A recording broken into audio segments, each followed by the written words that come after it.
when everything just falls in line. We live and learn from our mistakes. The deepest cuts I've healed my faith. Now I believe there comes a time when everything just falls in line. We live and learn from our mistakes. The deepest cuts I've healed by faith. Now I believe there comes a time when everything just falls in line.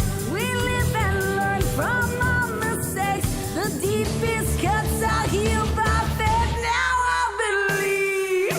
Oh, better. Oh, better.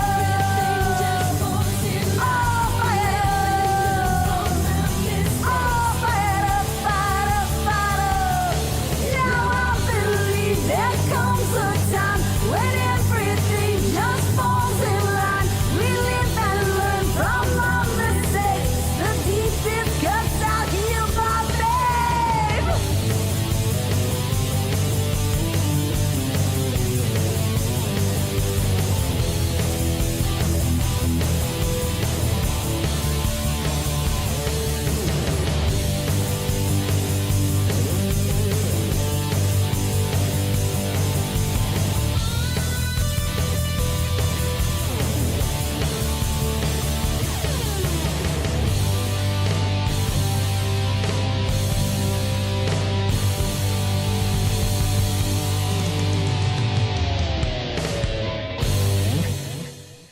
Hello, we on, Jim? Welcome to ReneMarie Stroke of Luck. I'm ReneMarie, and this is a really very special show. I love all our shows, and I love what we do, and I love the information and the awareness that we bring to strokes and aphasia. But this is really touches home for me.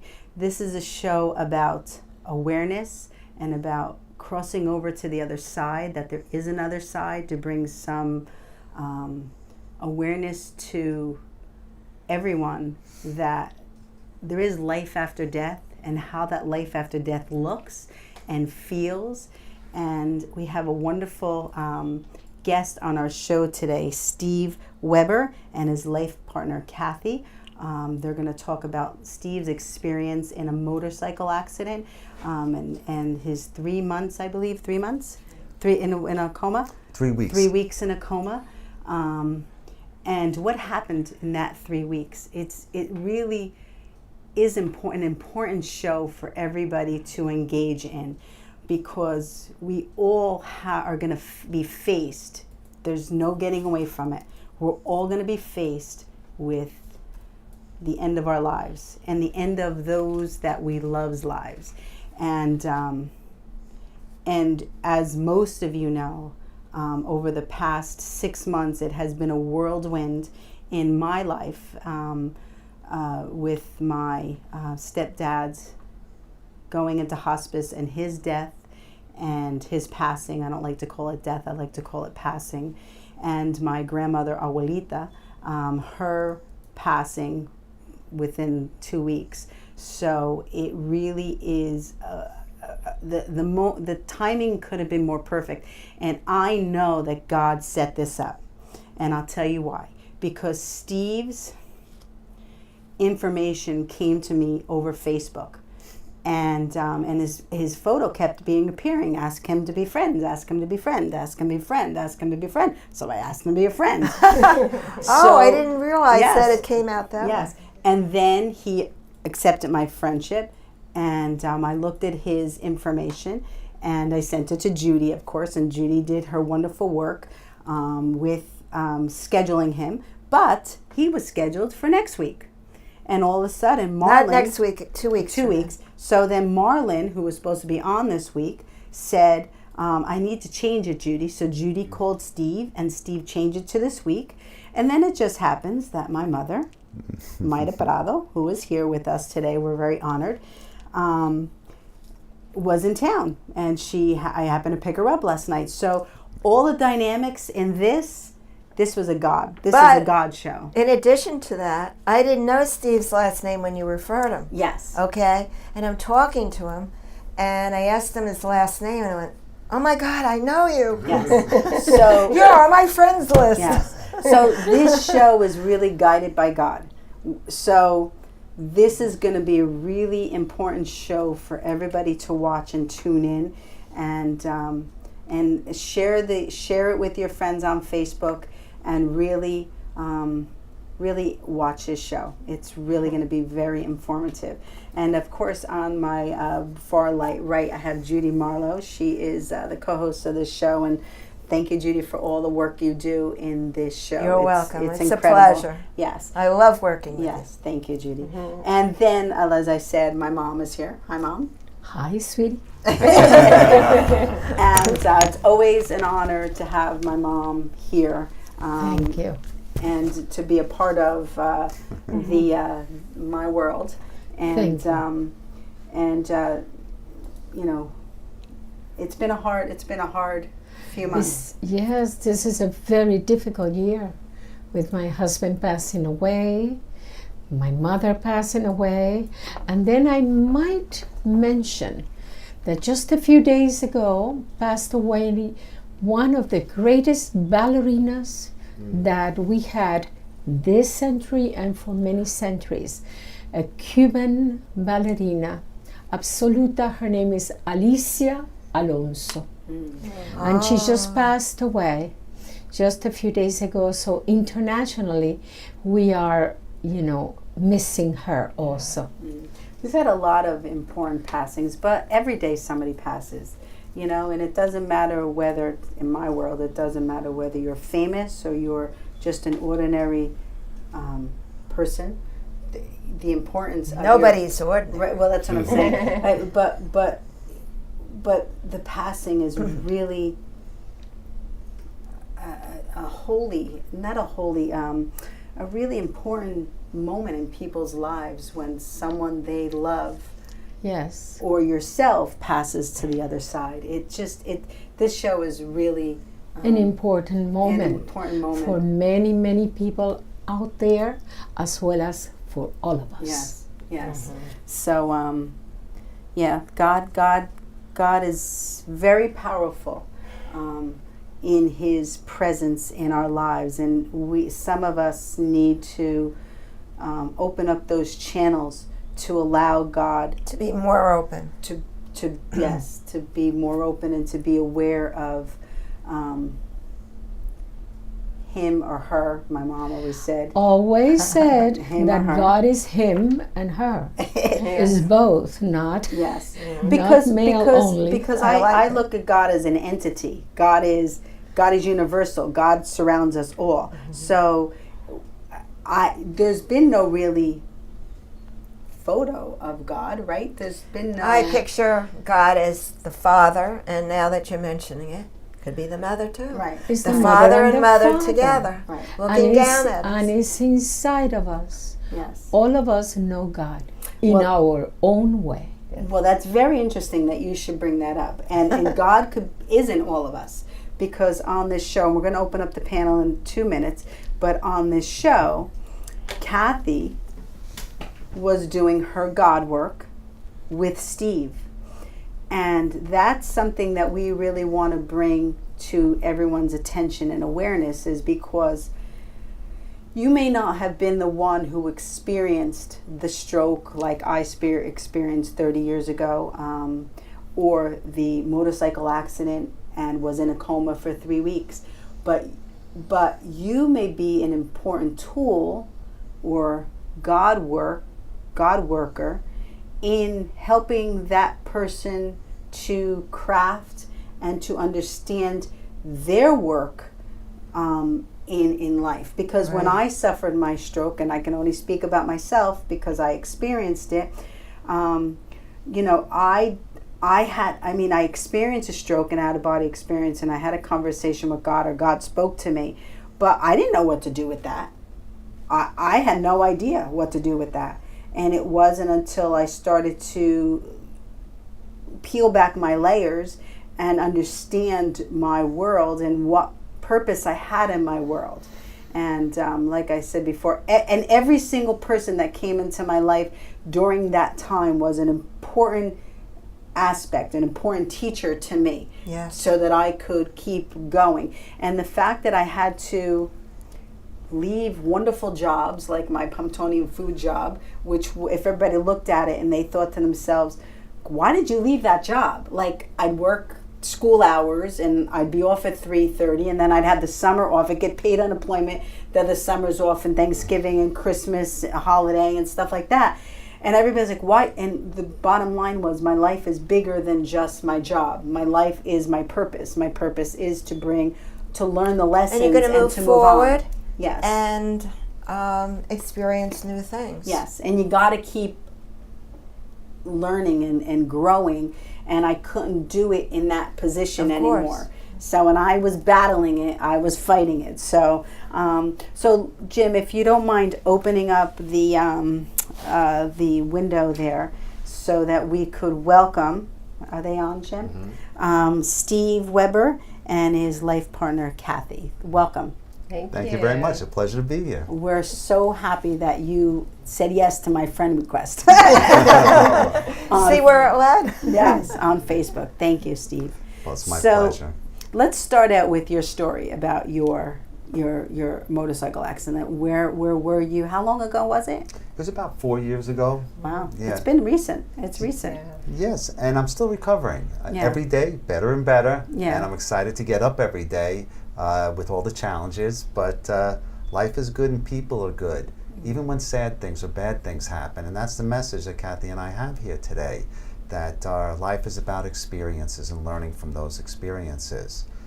If I were to tell a little bit about the accident that day, myself and my ex-wife, we were at the end of our relationship.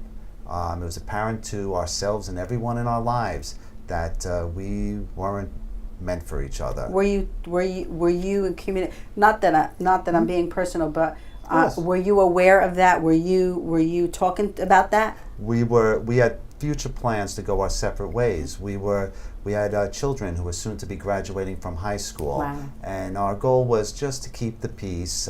It's not that we argued. She's a wonderful person. It's just that we were just very different grew the way apart. that we saw life. And it happens sometimes. Mm-hmm. It's not that you don't care for each other and your children. Obviously not your children. You love your children. And that's why we wanted to keep things together until they graduated and started their own lives and go off to college. And so one of the things we would do every once in a while would take a ride out east to go to a barbecue place on the motorcycle. I've been riding motorcycles all my life since I was a little tyke. 7 years old, I bought my first little mini bike. I had a circular route, and ever since then, I just loved the motorcycles. And so we had rode out east for lunch on Sunday afternoon, and then on the way back, there was a lot of traffic. There was some sort of emergency road work. And I had this big, heavy motorcycle, and we were waiting in traffic, and it was just it was a very tough situation. I saw up ahead that there was a right-hand turn, and people were going on the side of the road to make that right-hand turn to get out of traffic. And so after waiting there for like a half hour, that's what I did. It was a very foolish thing to do, but I wanted to get out of traffic. And so as I approached the intersection, getting ready to make a right-hand turn, the gentleman who was on the other lane, he made a space, and someone came in and made a left-hand turn. Because they were trying to get out of traffic as well. And smacked sideways into me. Oh my God. Oh my God. My whole body took the, on this side of my body, it met the truck directly. And I was thrown from the motorcycle. And my ex-wife, she was also thrown from the motorcycle, but she wasn't hit. Anytime you get thrown from a motorcycle, it's Traumatic. It's traumatic. Yeah. Because you're being thrown and you're landing, and that's Yeah. got to be what is it Impact. An impact. That's it. Exactly. Thank you, Jim. An impact. And the lights went out. And then the next things I remember, I was laying on the ground, and it felt like time had passed because an emergency worker was over me administering first aid. And I tried to get up, and he was saying no, but I felt as soon as I tried to get up, my leg wasn't connected anymore. I felt the fragments of the bone in my gosh. in my hip, And then the lights went out again, and the next thing I saw... The light. When you say the lights went out, you're saying you blacked out? Yeah, I went unconscious. That's Steve speak. Well, that's okay. But I understand it because I'm in your world. But I just wanted to make sure Very that well. our audience understood exactly what you meant when the lights went out. Yeah, You exactly. blacked out, Blacked and out. you don't remember anything. And then the next things I remember I was rising off the ground. And I was looking down, and I saw the scene below me. I saw all the traffic that was backed up for miles. I'm sure the people must have been thrilled. And it was backed up for miles, and I was raising up to the clouds. And I thought, obviously, that something unreal was happening. But then I started coming down from the clouds. And then I looked down, and I recognized Stony Brook Hospital. I was in a helicopter. And I was landing at Stony Brook Hospital. Wow. And I remember, I didn't realize it then that I was dying. I was dying. But I was looking around, and I started to become separated from the world. And I realized life was never going to be the same again. And then I blacked out. And that was the last time I was here for 3 weeks that I was in a coma. But while I was in that coma, I lived a lifetime. I had many more experiences than I experienced here on Earth. And those experiences were the most valuable, the things that I learned. I was 0 on the spirituality scale, 0. I was a person of the 4 walls of getting ahead in life and in a monetary sense. And I was very much involved in community service. That was a big part of my life. Yes, I know you were. But spirituality... But you weren't connected to the charitable work you were doing. You were just doing it because it appeared. Am I correct? No. Okay. I love the charitable. You were connected to? No, Okay. I He felt was it, deeply but connected to Okay. but I was a humanist, Okay. not a spiritualist, and Okay. that's a spiritualist and a humanist can be one person. Right. But I was definitely a humanist. I loved. In fact, it was almost like a guilty pleasure. Anytime that I did things in a community thing, I felt such a sense of happiness and bliss. It really brought me, And I you did that kind for of felt many, guilty. many years, right? Yeah, a long time. It was just very meaningful to me. Hang on a second, Steve. Mom, because now that he's saying about a motorcycle, my mother was in a major car accident when she was, how old were you? When I was about 11, 12 years old. And were you aware, were you conscious of your pains? And because my mom had a portion of your brain. This part of my brain, was hurt. He has like, it goes in, and had an operation that. What it really hurt was my memory. And for many years, I had a problem with memory and with mathematics. And then as the years went by, I got much better. And when I finally did go to the university, that's when I was able to really strengthen my memory back. But what he talks about, what Stephen talks about, is something that I've had happen to me, but not at that moment. I've had things happening to me where I have left my body and I have swum the ocean. And I have swum the ocean, go out from, let's say, from South America to North America, and felt all that you feel is the matter of time, because there is no time involved.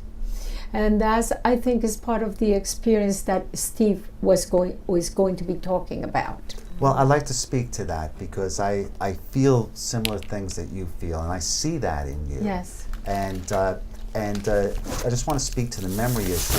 My memory, it was that I was missing certain connections when I came back. And what I mean by that is, for instance, I would know somebody, everything about them that we shared together, but I wouldn't know their names. There were certain things that and at times it was awkward, but now when I see someone, I say, I hit my noggin pretty good. I remember this, that, and that about us, but I just don't remember your name. And so those are the things, but it gets better over time. Yes. And it's very true. And because I suffered a traumatic brain injury, I broke my spine. I have metal in my spine. Oh my God. You're a miracle to be sitting here. Well, the doctor said when reviewing my case, he said usually this is an autopsy report, and my hip was completely shattered. They had to put all these pins in it, and the doctor said it was just a couple of years earlier, the outcome would have been very differently. I broke my leg, I broke my arm, I broke my ribs, everything on this side. And it was quite an effort to rehabilitate, but the rehabilitation was a joy. It really was. Because you were back. It was well, yes, but also it was that every morning I woke up, and in my mind, as I knew I was going to get better today, I was going to be better at the end of the day than I was at the start of the day. Right. Isn't that was just so fulfilling for me? And positive thoughts Yeah. are very important in healing. Well, you manifest your own reality, and manifestation is the intention, and that's where it starts. So where did you get that intention? I know you talk. Your book is called "The Place Between Here and There." Yes. Right. So we're talking about the place between here and there. You crossed over. You experienced 3 weeks in a coma. Living on the other side. Your soul was on the other side, and then you came back, and now you have this intention. Where did you get that intention from? Well, let me speak to it. It was the place between here and there, and I wasn't where we go when we pass. I was in a place between where we are now and where our eventual destination is. And I don't know, I'm learning why I was there, but let me explain it a little bit and some of the lessons that I learned, and perhaps we can go from there. Is that you mentioned time. In this other place, there is no time in the way that we see it. Because what is time? Time is that people get old. Plants grow. The sun sets and falls, and plants grow. There's time all around us. There, those things don't happen. There, the only measurement of time is your experiences and your awareness and your growth through those experiences. If you're not growing, time isn't passing, it stands still. If you're growing, time moves rapidly. And in that place, for me... Mine speeds by. Say that again. In that place for me, there were 3 places that ran every day. The first place is where I learned the language of the universe. They were starting from a 0. I had no spirituality. Besides, I'm a Catholic, and I take my Catholic faith very seriously. I didn't make my confirmation until I was 50 years old. Wow. My Catholic faith. You took it as because you wanted to. It was a faith. It was a faith. It was a faith. But now this experience, it destroyed my faith in the sense that I know it's so. It's not a faith anymore. I know what the Christ consciousness is. That's so funny, because when people say they believe, I say I know. Yeah. Because we know, I guess because we experience the same type of thing, that we know it to be true, where people only believe. There's a big difference in believing and knowing. I could see that. I'm certain of that. And so the first place is where I learned the language of the universe. The second place is I learned how to apply. I was tested, which I failed miserably at. And then how do you feel you were tested? Let me explain that. And then the final place was where I contemplated what had happened, and I meditated on it, and I drew my lessons from it. And so these ran in sequence. In the beginning, the first place I spent most of my time. Towards the middle, the second place I spent most of my time. And towards the end, I spent most of my time there.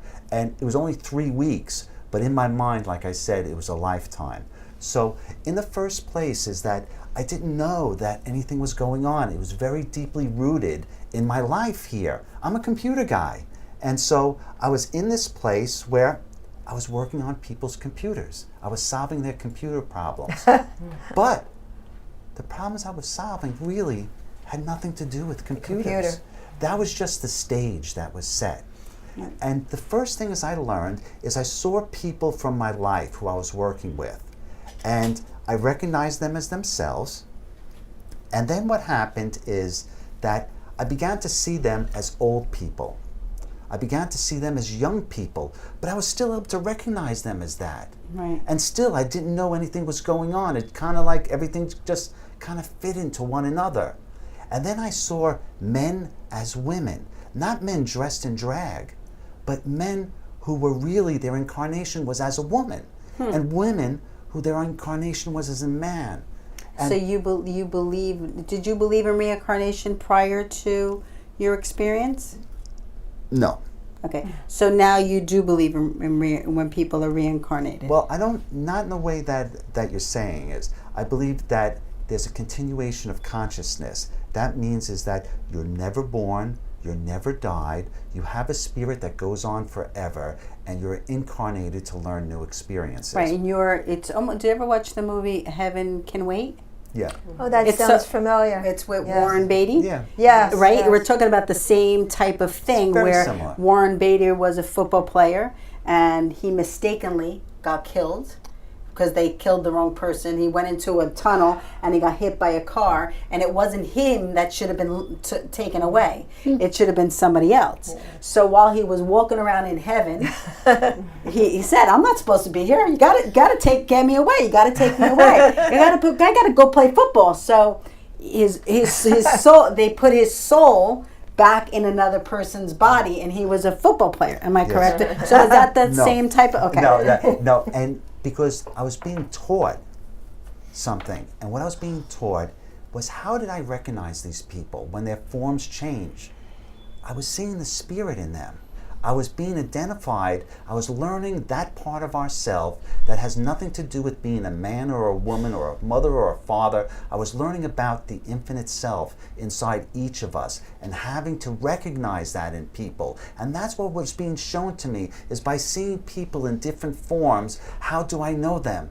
I began to see the spirit, and that's what I see the spirit now in people, in you and Kathy and all of us, all the people I meet. That's the first things I see. I see the spirit. Now, once I was armed, once I was enlightened by being able to see the spirit in people, then I reflected on my life, all of the experiences that I had in life, and all of a sudden things, like things that happened on the school ground, things that happened in relationship. Now when I could see the spirit in the individuals, those situations took on new meaning. They really weren't about what was going on. It was about something else. There's a reason why people are there. There's a reason why people are learning things. Mm-hmm. And that's when I learned that your experiences are so valuable. You can't take it with you. The only thing you could take with you is your experiences, right. And those are the most valuable. And each time I reviewed my life through those experiences, through being able to see the spirit, right. That was when I learned and grew. And that's the meaning of life, is to learn those experiences. And so once this went on for quite a long time, I began to feel the spirit in everything, in people, in plants, in animals. All of a sudden I realized that everything has a spirit. Right. Once I was able to learn that. Right. Let me help our audience to understand the timeline, though, Steve, because sometimes people get off track. So you had your motorcycle accident. How long you were in the hospital for? You were in a coma for 3 weeks. How long were you? 2 months. 2 months. You were in the hospital, and then you came out. Now you told us about yourself and your wife. Did you? How did your wife survive this? She got.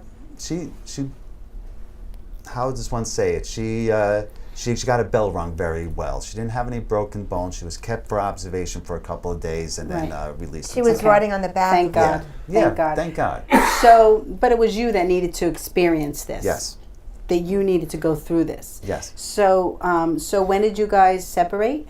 We separated. I have to tell that a little bit. About 6 months later. 6 months later, and then. Because my point in saying this is, when did Kathy come into the picture? Was Kathy the one that guided you? Like, when did Kathy come into the picture? And then we'll let Kathy speak to that. Yes. Let me mention just this one last point. Is that once I began to see the spirit in people, and I learned that everything had a spirit, I began to realize this one critical fact, at least for me, is that we're all part of the same creation. We are all one. We are all connected. Everybody is connected. And I began to learn that the Creator and the creation are one. When they say God is everywhere, is that everything is God. We are part of it. We are all connected in spirit. That's right.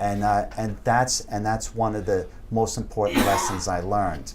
And so that was part one. But part two, and this is where I later learned Kathy came to me, is that my next task is, once I learned this, I was in next place. I was in a bar in Key West. Yes, I was a Sounds manager. good. Well, it was an environment that I was not unfamiliar with at the time, and I was there to show these children how to be bar backs and how to run the place. And then I was standing before the bar owner and his wife, and I would meet with them, and then I'd have to show the kids how to do things, and the kids would scatter. And I was failing. I was trying to show them how to be involved in it. And I would stand before the bar owner each day, and we'd set what we needed to do, and the kids would scatter, and I couldn't communicate with them. And the bar owner had his wife there, and she was very upset all the time, and she was praying if I didn't know any better, and that she seemed to look at me with such pity and concern in her eyes, and I just didn't know. Why? Because the children weren't paying attention to I you? didn't know. Or? Okay. I didn't know. But what I began to learn is that when I looked at that person, is that I felt their grace. I felt everything that they were involved with in their life, and they were okay with it. They lived many, many things, but they felt good about it. And I learned. Who felt good about it? The kids? They felt. The bar owner felt. bar owner. Even though terrible things had happened. And that's when I learned that about grace, and about I was to bestow that same grace, my knowledge, how I felt about my life, on the kids. Yes. And I later learned that the kids may not have been kids. They may have been spirits that are yet to have a human experience.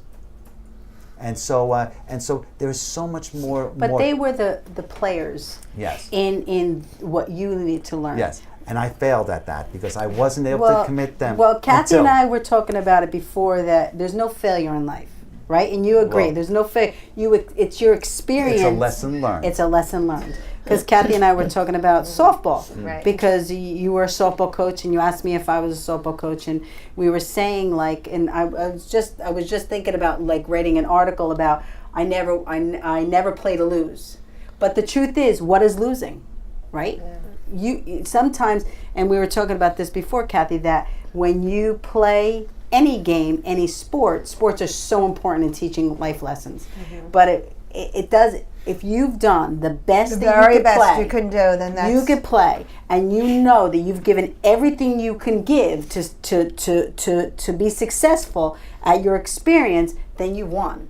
You won. You haven't lost. Right. You haven't lost. It's when we don't give ourselves, and we have to take a step back and review that and say no, admit it, acknowledge it, and then say, next time, this is what I'm going to do. So yes, so I don't think you failed at what you were doing. Well, so then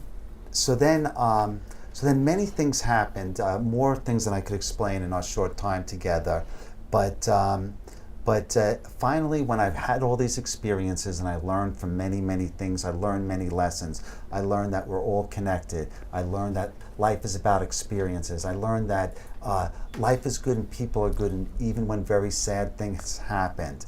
I learned that we're all connected. I learned that there's one universal God, a creator, and we're the creator and the creation are one. Right. I learned that your experiences are most valuable, so don't have any hate or animosity towards those people who bring you negative experiences in life, because those are the things that you learn most often. Right. And so when I woke up, and learn one other thing. You know that in life, sometimes you're the teacher, and sometimes you're being taught. And that's a very good point, because that's what I learned with the kids, is that I learned from the bar owner, I was supposed to teach the children, but in many ways I didn't feel I was worthy to teach the children. Right. And that was very important because that comes into play later on why I didn't share this experiences, because I didn't feel that way. Yeah. And so in many ways that was preparing me to have this life lesson. But one thing I learned is that when I woke up, I was tied down in a bed in a intensive care unit. They didn't want you moving. Yeah, and I had tubes in my throat, and I couldn't speak, and it was a shocking experience, and it was a shocking experience, and I was sitting there, I was reviewing things, but then I came to the realization who that girl, that lady, that bar owner's wife was. And I wanted to contact that person because I heard them praying, and I felt their compassion and their love. Right. I didn't realize, I thought it was them being critical of me. And so all I wanted to do was to contact this person. And I was just waiting for them to take the tubes out of me. And as soon as they did, I wanted my cell phone. I asked my family for my cell phone. As soon as I got my cell phone, I picked up my phone, and I saw it was a different phone, but all my contacts, the phone must have been damaged in the accident. Yes. And so I saw all the contacts there, and then I wanted this person to know that I knew stuff about things. I wanted to share my experience with, Right, because right. I saw this, and I sent this person a text. That was me. Okay, so you were married to the bar owner? In that place. In that I pla- was. in the I mean, that I don't place. have any awareness of this because I wasn't there. But when I was here on Earth, and I was praying for him. Oh, so I didn't understand. I didn't catch that. I don't know if Yes, you no, caught. I But understood. how did he know Wait. you? I just want to clarify for our audience, because I just want to. So this was in the other side, that you were dreaming that you had Kathy was. Not a dream, though. Well, yes, but it wasn't reality because. It was a reality. It was. It is always a reality. Yeah, Mom is right, because it's about duality, and your spirit doesn't go on hiatus when you're here. Mm-hmm. Your spirit is still there. And so that's one of the realizations I came to this place, is that, what was this in my mind? Was this a dream, or was it real? It was Yes, real. It is real. I understand. So, I get it. So in that reality, her spirit was that lady, the owner of Yes, that I bar. understand. Right, and that they Mom and is he right. and he met her. And Yes. he knew her Yes. from there. So where? Yeah, How was because she? I've learned How this- did what? Just asking, so everybody understands, because I'm just got to be the facilitator of the show. That because I got to make my audience understand. Like, Yeah. okay, so you Interpreter. right. So you got your phone, and how did you have her phone number? Because we were friends. Kathy's going to tell this part, but Okay. but when we had been friends for over a decade, 15 years at 2 that decades, time. yeah. Okay. But and I'd like her to tell that part. But the reason why I knew it was her, because that the universe had, in the first place, where I saw people's spirits, I was able to recognize their spirits. The universe taught me how to see spirit. Now, when I saw that lady, and now I woke up, I recognized that spirit in the same way man was a woman, old, young, everything. I was still able to see the spirit. Now, when I thought of that lady, I saw the spirit, and that spirit was Kathy. Right. So Kathy, tell us the Well, rest. Steve and I have been friends for a long time, because I had moved to Kings Park. I met him on a hiking bike trail, walking the dogs. We exchanged greetings, and we turned out that we both had daughters the same age. And he was just Mr. Mayor in the town. He was on the Yes. school board. He was on Angels Without Yes, Faces. I know He that. was in the Community Heritage Museum. I had a Girl Scout troop, and he kind of could fill every role for my troop. If I needed a hiking badge, he'd take us hiking to the sites of it. If I needed Okay. a government badge, he'd introduce us to government officials. So in that time, we became friends, and we even started a community service group together. So, and it was a very sacred friendship. It lasted a long time. We've been through a lot together. We became confidants, telling each other about each other's problems.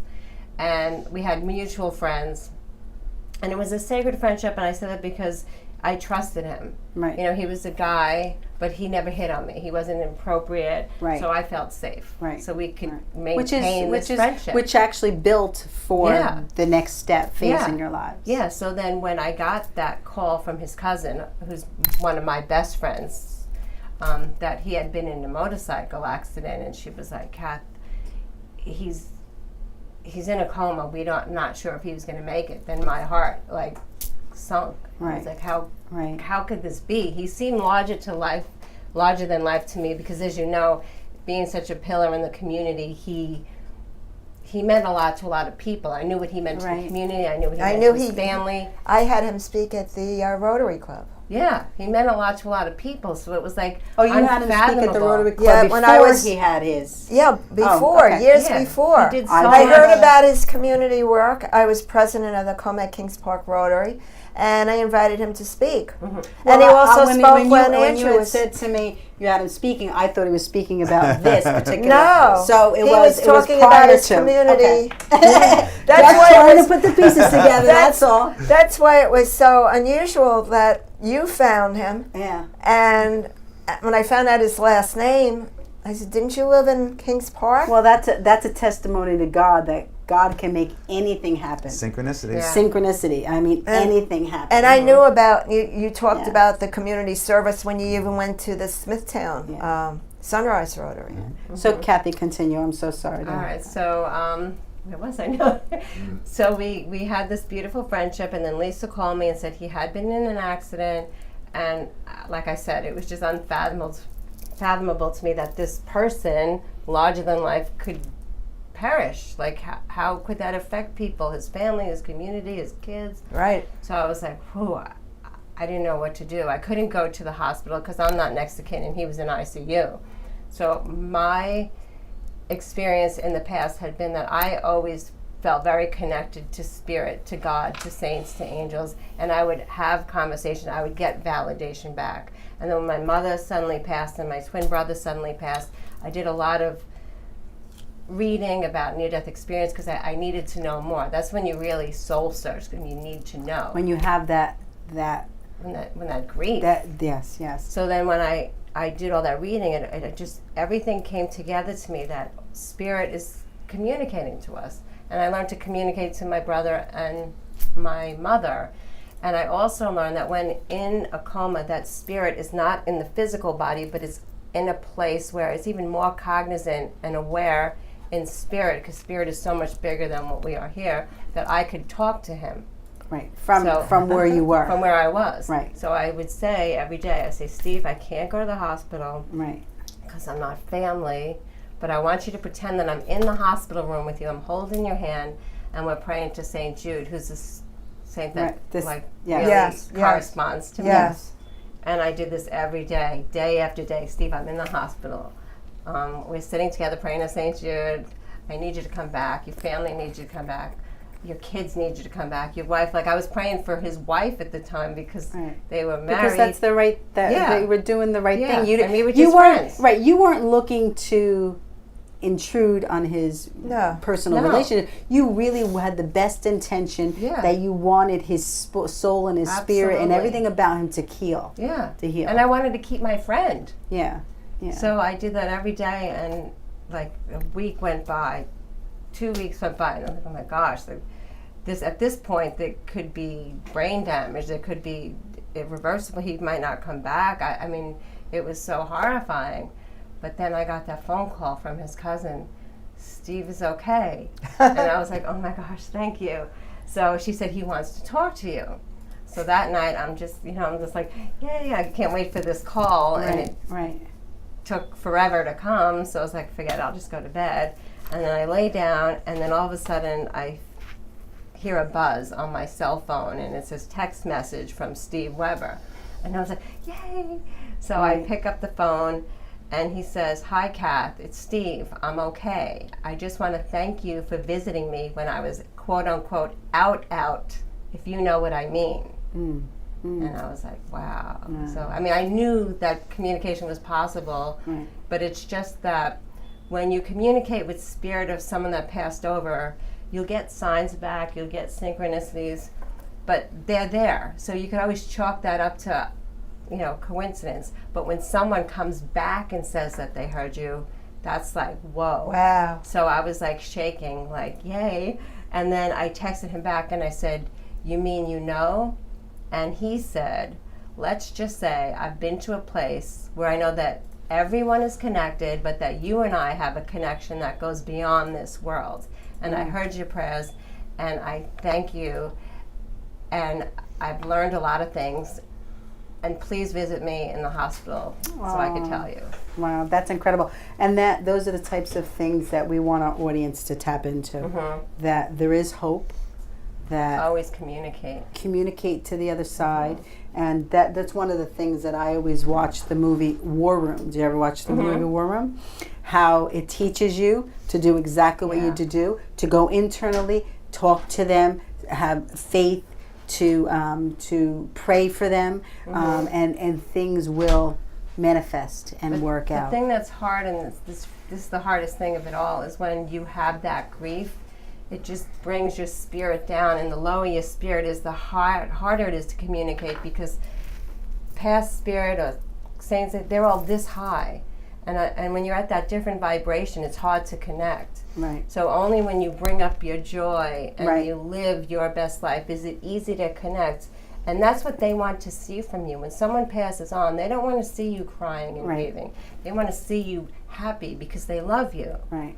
So that's why they come back, and they try to come back. And I was watching Long Island Medium. I watch her once in a while. I love that. That's what their purpose is. A medium is to connect those to the other side when you can't. You and I can. I know my mom and Judy and Steve, you can. We can connect to the other side. We can hear them. We can have. But some people aren't that open. Some people don't know how. So people like Teresa, or my friend Teresa. From Elmwood Park. She's one of my friends.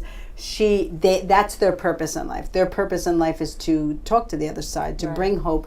Because that's what their mission is, to let you know that they're okay, they're safe, they're happy. And we've actually gone to psychics after the experience and gotten validations from them that were just so mind-blowing and comforting. And that's why sharing it is wonderful, because we see the pain in other people. And when we tell our story, because there's so much more to the story than just But Steve is writing a book. Is it going to all be in the book? Kathy and Steve. Kathy and Steve. Okay. It'll be in there. Because the synchronicities with saints with us after the experience, and how he comes to believe in spirit, because he was still skeptical after the accident. Well, that's an important point, is because for a long time, as I felt it was the drugs, and that I had this experience, I didn't realize the true meaning of things. And it was through talking to Kathy that helped me understanding. But it was through grief that helped me to understand it. And it wasn't from grief from the accident. It was about 6 months after the accident. My beautiful 20-year-old son, honor student, star wrestler, I found him dead in my basement. Oh my God, that's got to be from a drug overdose. Oh no! My goodness. It was the most horrific. Devastating. The words cannot even go there. Cannot even go there. And it was through this experience. How far after that was that? I mean, when was that in this timeline? About 6 months. 6 months after your accident. Yeah, a little bit longer. I'm just saying. I'm just trying to figure it out when it was. But I was getting better, and I was so focused on my recovery that I put the whole experience out of my mind. And then Kathy and I, especially after I lost my son, she would go hiking with me, and this was at the time she was getting a divorce from her husband, and I was, prior to losing my son, I was getting a divorce from my wife at the time. And so we were really becoming closer, talking about life and things. And then shortly after that, she said to me, "Did you ever try to talk to your son?" And I thought she was out of her mind. I really did. I thought she was out of her mind. And it was from us starting to discuss my son that we started to come to certain realizations about synchronicities, about Saint Teresa, And Kathy, can you talk to that just a little bit? I don't know how much time we have, but I'll try to make it quick. I have a shrine of statues. My mother just gave me 3 last night. We on our property, we have statues with lights all over the place. We have to meet up because I have so many in my house. So go ahead. I don't want to hold us back. Right, so Jim, how long do you have? About 7 minutes? Well, you can go to a quarter after. Okay. Well. All right, he was very skeptical, and that maddened me because after the experience that we had communicating between heaven and earth, he still didn't believe like that spirituality was existing and that we could communicate with spirit. And I was just like, how do you not know? We did it. If That's we right. Did it, then Right. how do That's you-" right. But he just still was thick-headed. So when I asked him if he heard from his son, because I heard from my mother, my brother, and I would tell him about this, and he'd always, oh, that's nothing, that's just coincidence. Oh, that's your active imagination. So I was like, no, you need to believe. So I made it my mission to convince him. So I would tell him about my experiences, and that didn't work. So then his cousin, Lisa, my friend, went to a psychic to talk to her grandma. And she sits down, and the psychic immediately says, there's a Nick here. Do you know this name? And Lisa's like, yeah. That was his son? Yeah. And Lisa's son and his son were the same age. They played football together. They grew up together in the same town. They had a beautiful relationship. And the psychic said, okay, Nick is putting numbers on the wall. 1, 2, 3, 5, 6. And he's circling 1, 2, he's circling 2, 3, and he's circling 5, 6. Do you know what that is? So Lisa says, I know what 2, 3, and 5, 6 are because Nick was 23 on the football team. Victor was 56, and they stood next to each other on the defensive line. So when you were looking down the line, you saw That's 2, what 3, you saw. 5, 6. Right. Michael So- Jordan and Lawrence Taylor's Yeah. number. And then she said, well, what's the 1, 2? And she's like, 1, 2, I don't know what that is. So she called me. Now I got to backtrack just a second to give you some info. Is right at the anniversary of his son's passing, I found red roses everywhere I went for 5 days. I found them at parks, at Fire Island Lighthouse, and I was like, Steve, there's something to this rose thing. Like, the last time I found items on successive days is when my brother passed, and he sent me a message. I think Nick is sending us a message, and he's like, no. He goes, roses, you can find roses anywhere. People get married, they take pictures, they leave roses behind. They don't do that on 5 days in a row. Right. You know, like, there's something to this. And he was like, you're just, crazy. So then when Lisa talked to the psychic, and he circled in 1, 2, Lisa called me and said, what's 1, 2? And I said, that's the day Nick passed. I mean, that's his birthday, I'm sorry. His birthday was 1, 2. Wow. So the psychic is like, because he's saying he has a synchronicity with Saint Teresa, and that's her birthday. Wow. And he said he's sending the roses. Well, Saint Teresa, Came- the roses. The little Yeah, flower. so Nick Yes, the little said to flower. the psychic that he has a synchronicity with Saint Teresa, and he's sending the roses. They have the same birthday. He said he's sending the roses. So I was like, yes, Steve's going to believe me now because this was validated, Right. right? Right. So I tell him, and he's like, I think all the saints and Saint Teresa is in my bedroom as well. Yeah. She's a huge. Beautiful, I think that's why we beautiful all came saint. together today. Was a Yeah. lot of these saints and. So he Synchronicity. didn't believe me. So I was like, you know what? I don't care. I'm making a shrine to Nick in a park with the Saint Teresa statue because she is saying that they have a synchronicity. They're sending roses. Right. So we're Right. going to honor that. Right. So I create this shrine with him. We find a beautiful location. I get a Saint Teresa statue, and he's placating me like, okay, Cap, I'll do this, but it doesn't really mean anything. And we write a little memorial to Nick Weber. And as we're driving there one day, a friend of mine gave us rosary beads to put at the shrine. And they came with a bio of Saint Teresa. So I'm reading the bio to him, and it's like her birthday was January 2nd, and she's canonized on May 17th. And I was like, Steve, you're not going to believe this. Her canonization day and Nick's passing day are the same day. Wow. So not only do they have the same birthday, but they share something with the death anniversary. Right. So I was like, Steve, let's review this now. Right. Yes. Nick said he's sending the roses, and he has a synchronicity with St. Teresa. They have the same birthday. He passed on her canonization day. Do you believe maybe now that Right. this is real? And he's like, well, maybe there's something to it. What do you Oh, that's think good. was the what am I words I'm looking for? What we think was the delay? What I think was the holdback in your Yes, Steve. acknowledging it? No, because I understand it. I'll tell you why. Because when I was like Steve is fresh. Steve has only been 4 years from his trauma. You know, I mean, I've been 30 years. So, and as you grow, you will recover and get more in tune with your purpose and what you're doing. Thank you, Kathy, for working with him. But I remember being so up here in the spiritual world. That's why I said, like, a lot of guardian angels, I call them, helped me to balance myself, especially Dominic Cordelessa, who actually taught me to put my feet on the ground, to speak the language and to be able to listen and not be so in a hurry. See, we live in this fast-paced, we live in their time zone, which is not a time zone, which is like, we did so much on the other side, or in your place that you were, that we didn't understand time. So I can understand him, like, not even listening to what you're saying or getting it, because we're like 20 miles ahead of you. We're like living like in another zone. So you had to kind of like, in your kind and generous and soft way, keep engaging him to understand.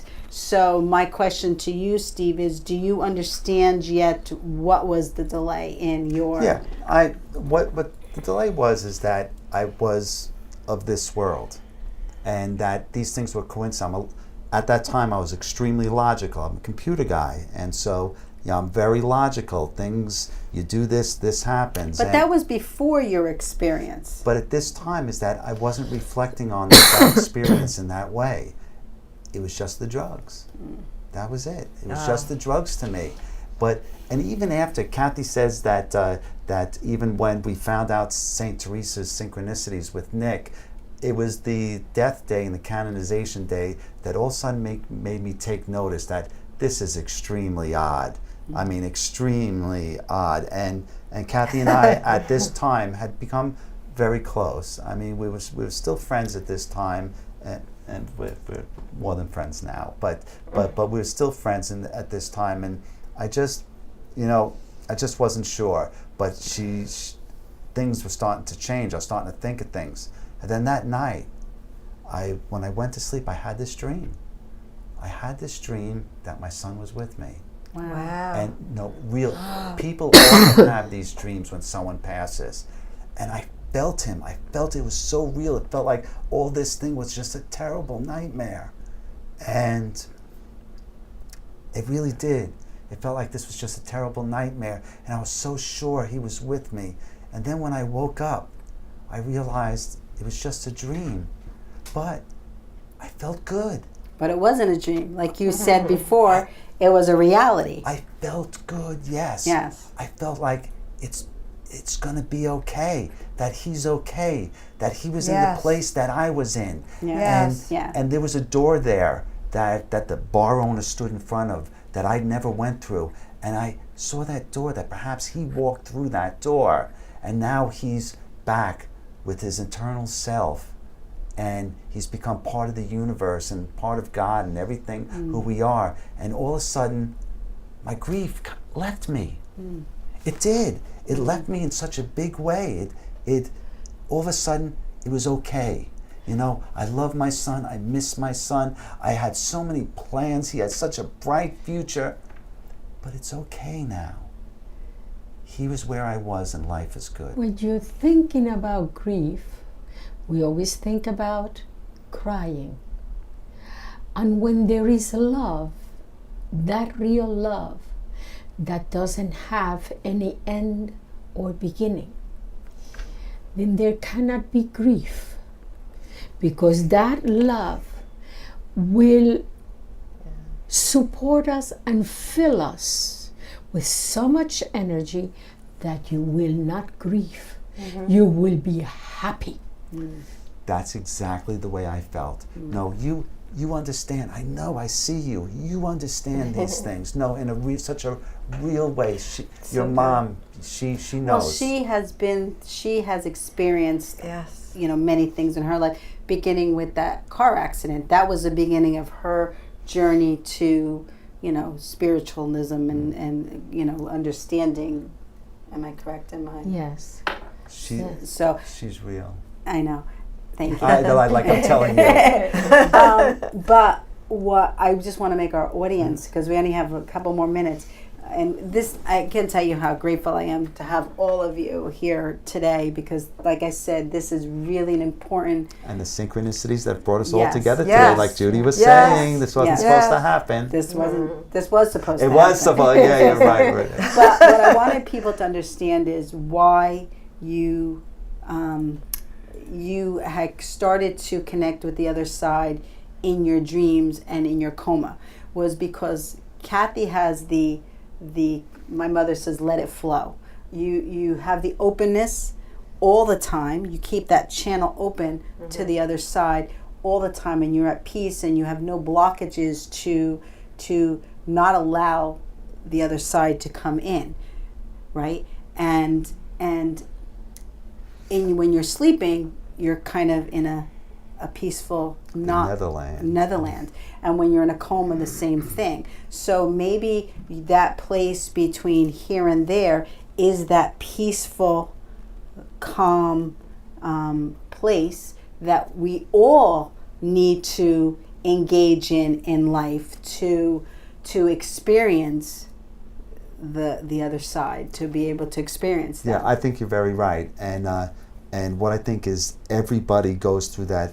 I guess when I was growing up, they could call it purgatory, but purgatory was to punish Right, you. and I remember that as well, because I'm a Catholic as well. But no. It's more like an adjustment period from your incarnation to spiritual. There's like a transition that takes place, and I think that's what it is. I think everybody experiences that, and that's knowing that my son was there, and that he has gone on to his eternal self, the continuation of consciousness, that's what brought me peace. And it's not about grief, it's about love, and that love is forever. Right. Your experiences, your love is what you take with you. You can't take your money, you can't take your car, you can't. That is what you take with you. My mother and I were talking about that on the way in. Yes. How your material things in life could be ripped out of you in 2 seconds. If God doesn't want you to have it, it's not yours anymore. It's never yours. Right, and that's what I was just saying. The material things in life are only gifts, that we use at the particular time while we're here on earth, and they're And it's not going to ours. be used by somebody else. Somebody Yes. else is going to own it. Yeah. Purgatory is simply understanding. Once we understand, we don't need to be in purgatory. She's so right. No, that is so right. That is so true. But purgatory, It's the wrong word, but yes. Well, Yeah. I mean, what does it mean? Do you know what purgatory actually? The description? I don't know. Jim's gonna look on. Oh, I was gonna look. Jim's gonna look that up. Can you look that up for us, Jim? I Jim's learned in gonna look that up for us. in catechism that it was like you weren't bad enough to go to Yes, the bad place, yes. but you weren't good enough to be with But- God. But you had to spend some time but here. the truth It's like is, a An timeout. adjustment. I Yeah, think, but no, that's I not think it. we're the same age. I'm 56. Are you approximately 56? Yeah, I'm a year older. Okay. No, the only reason I'm asking you that is because I went to a Catholic school, St. Anthony's School, and we didn't learn the Bible. We learned catechism, Yeah. which catechism is the stories of the Bible, of stories of the Christian religion. So purgatory was one of the things that was spoken about. So I just want to know the exact, Jim, what is it? Okay, here we go. Can you hear? Can we hear you? Jim's going to give us. Okay, it is a place or state of punishment wherein, according to Roman Catholic doctrine, the souls of those who die in God's grace may make satisfaction for past sins, and so become fit for heaven. So, on It's a that temporary. note, I like it's a it. place Yeah. or state of temporary suffering or misery. but what I want to invite you back. Will you guys Definition. come It's back? definition. I want to invite you back because I think we need to continue this conversation, especially about purgatory. Yeah. That it says it's a punishment. I Yes, mean but that's that's not true. not true. Because And God wouldn't punish anybody. right. And Exactly. to me, it's like I love the Catholic. I will always be a Catholic. I was raised a Catholic. I was, Of course. But and in my world, I believe that we're all brought to religion to connect to something to better our lives. That's my purpose. But no religion is better than any other religion. And to me, some of the Catholic, like they said, the Catholic doctrines. I mean, who made those doctrines? Right. Man-made. Right. Right, Mom? Probably. Am I yes. correct? So those are the types of things that I want to talk about, like, because we're bigger than that. God is love. Yes. And He wants us to love each other, not fight each other, not go to war with each other, to love each other. Because when I was on the other side, that's what I was encompassed with love. It was so wonderful. It just was a joy.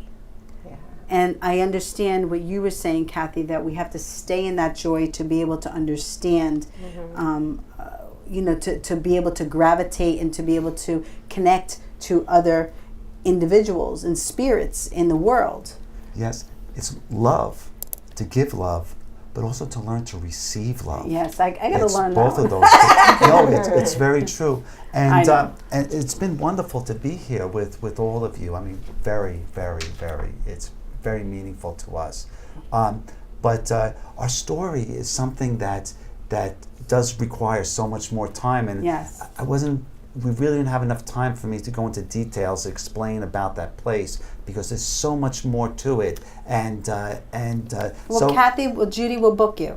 Very again, well. And Yes. we'll continue the conversation. and then but this October 26th Okay. at the Smithtown Historical Society Yes. Brush Barn, we do a workshop where we mix music and mantras and meditation in with the story, and the workshop runs about 2 hours. Sometimes it's getting a little longer than that, but we're able to tell our whole story, and at the end people don't want to leave. They want to stay and talk some more, and people write us letters saying how the story and the whole experience between Kathy and I, and just everything, that it changes people's lives, because it lets them know that it helps them with their grief. It lets them know that there's something else, and it's real. It's not even a faith. It's things that work here in the here and now, as well as any place that comes after. And so I urge, come and visit our workshop. It's a And beautiful. all they have to do is give you a ring. Yeah, and it's beautiful. It's on our Facebook, or you just search for the Brush Barn. It's October 26th. Beautiful Halloween setting on a beautiful farm, and At what time? it's at 7 p.m. 7 to 9 And the address is? is Well, it's the Smithtown Historical Society on Main Street. yeah, it's in Main Smith- Street. It's And right- give them the phone number, Steve. Wait, I'll give phone them, number. because on this press you gave them your phone number. So Yes. if you This want to is give your the- phone number, give your phone number. It's 631-560-8537. 631-560-8537. Send me a text. I mean, text is always, you always call me, but texts are even Texts better. are good. Texts are just the information. And I just, it's such a soul enriching experience, and we're using the money that we collect to publish our book. We've been working on a book about this experience, and one of our associates, our dear friend Shawnee, he's one of the musicians. He's working on an album that explains so much of what we're working on, and the message, because it's all about the message, and we'd love to share with people and hear other people's experiences. Those are the things that are so much more important, because in the end we're all connected, we're all one. Yeah, we are. That's a good way to end this show. Thank you so much, Steve. Thank you, Kathy. Thank you. Mom, do you have any last words of wisdom for our audience, since you The are last very words wise? of wisdom is always, I love you, sweetheart. I love you too. This is so beautiful. We all love you. Thank you. And we're happy to have my mom here. We're honored. And maybe she'll be here next week. You coming? Yeah, you're coming next week as well. Yeah, sure, because I'm dropping you off. Oh, that's a wonderful Yay! plan. Oh my And God. you're going to love next week's show too. Yes. Really? So, gosh, we have so much information on this show. And really, I know it's going to take a long time to process it and to think and to really understand. Like Steve said, understanding is really an important piece to this. And just know that you have support in your life. Sometimes it doesn't come from your family. Sometimes you have to listen to those guardian angels that are outside your family that come to you. And if you're unsure, close your eyes and ask the question to the spirits, to God, about whether it's the right thing to do. Ask for a specific sign. On the next show, I'll share with you a couple examples of how I got signs from the other side, which I get signs every day. You know, I'm to the point in my life where, like my mom, get guided and really listen to the guidance and follow where we're supposed to go. And the truth is that in my world, I made a promise to God when I had my out-of-body experience, when I spoke to God. I promised that I would work for Him, no matter what He wanted me to do, and it's really hard. And that's another topic that we could talk about, how not easy. It's easier to go with the main flow in life, and to follow the leaders in life, the so-called leaders that we have on the earth, you know, even if it's in your job, if it's whatever it is. But we have a right to listen to our own intuition and through respectful ways to share our feelings with people. And that's what the experience is about, to share your experience, to share your wisdom with the world. And the issues go away when you do that. So we have a lot of conversations to have, but we hope that this show has brought you some hope and peace and love. That's our motto: peace, hope, and love. That your family is okay on the other side, like Pepe and Abuelita. Yes. They're okay. They're living well. They're up there with Gagaya, my grandfather, who has always been a guardian angel for me. Karen Noe, my friend. As soon as I laid down with her, she's another spiritual medium. She said to me, "Gagaya." I'm like, well, she's gotta know what she's doing, because you don't come up with that name out of the blue. And we hope that you'll pray and meditate and really find joy in your life. And if you have any hesitation in finding that joy in the smallest things, or reach out to us, you know, reach out to Steve, reach out to us. Our information is all over the internet. We want you to know that you're never alone. You're never alone, because God is there. But if you need man-made people on this earth to share that with you, we will be the workers for God to share with you that everything will be okay. So with that, we thank you so much for joining us today, and we can't wait to have Steve and Kathy back. I'm going to teach my mom how to Skype in. She's on her way to Mexico, because she teaches at a masterclass university in Mexico. What university do you teach at? Your master class? Olignolitzli. What is it? Olignolitzli. Olignolitzli. I never heard of it, but I don't know. But anyway, so she could join us on that conversation, because it really is a really important topic. We can't say that enough. So we've gone 5 minutes over the promised time to Jim. I'm so sorry, Jim. We love this is a really important conversation, and Jim understands it, because Jim has a brother who passed, and we honored his brother on a show. And you talked to your brother, am I correct? I had a very similar experience where Can you hear you? Nope. Cannot. I had a similar experience where my brother came to me in what I thought was a dream, and seemed like so real. It seemed like what you said, like I was going to wake up and he was going to be there, because the dream was so real, like it really happened. And it was in our basement, and he just talked to me, and he was just telling me he was okay. That was the whole message was, I'm okay. You know, I was crying like because he was there, and I was like, what are you doing here? And he was like, you know, I just want to let you know I'm okay, and blah blah blah. And I woke up and I felt great. Yeah. And ever since then, I've always felt good. You know, good. I got that same message in dreams from both my mom and my dad. That happens That all they're the okay. time. Everybody shares that. Stop being sad. We're okay. Yeah. We're And it's like your that, guardian everyone should angels. be We're happy. looking down and cheering you on, and we're proud of you, and we're here. Wow. Wow. Well, I'm honored to have had all of you at this particular time on this show. This was a really important show. Sat Nam. Samam, what's that? Namaste. Namaste. Namaste. What does Samam mean? Sat Nam means your infinite spirit is your true identity, and it's a greeting we use in a yoga that we practice, Kundalini yoga. And so it always reminds us that it's not who we are here, it's our infinite spirit. That's our true identity. Wow. Sat Say it Nam. again. Sat Nam. Sat Nam. Sat Nam. Sat Nam. Namaste. Namaste. Namaste. Namaste. Thank you so much. We're gonna stop. I'm gonna stop talking, even though I could talk forever on this subject. Ready? On 3, we always send love through blowing our kisses. 1, 2, 3. Bye, everybody. Bye. God bless you all. God bless. We'll see you next week. Mi amor, yo no entiendo por qué tú más que nadie sabes qué pasó en mi vida.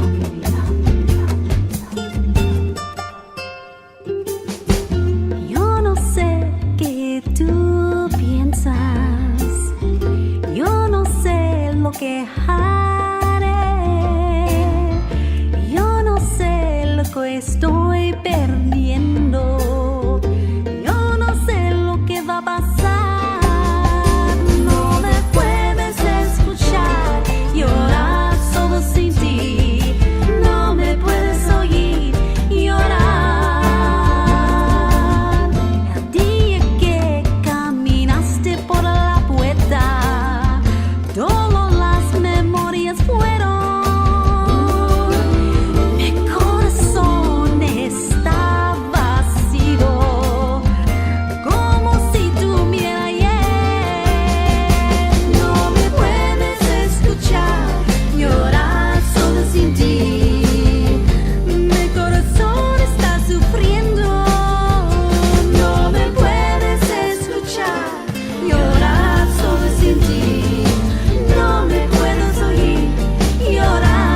sitting there all dead. The lines cut off inside my head. I left here like a broken man with no idea of where I stand. Oh, my mind clears.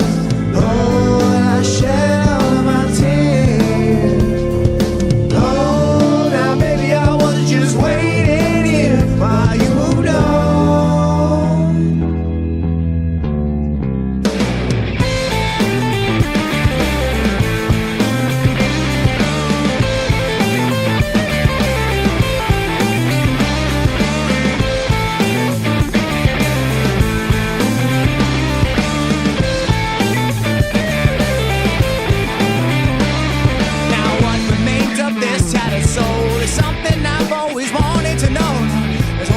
Security, this newfound freedom you kept from me. The sound of all your loaded guns. This outbreak war has just begun. The sound of all your loaded guns. This broken man has already won. Oh, my mind clears. Oh.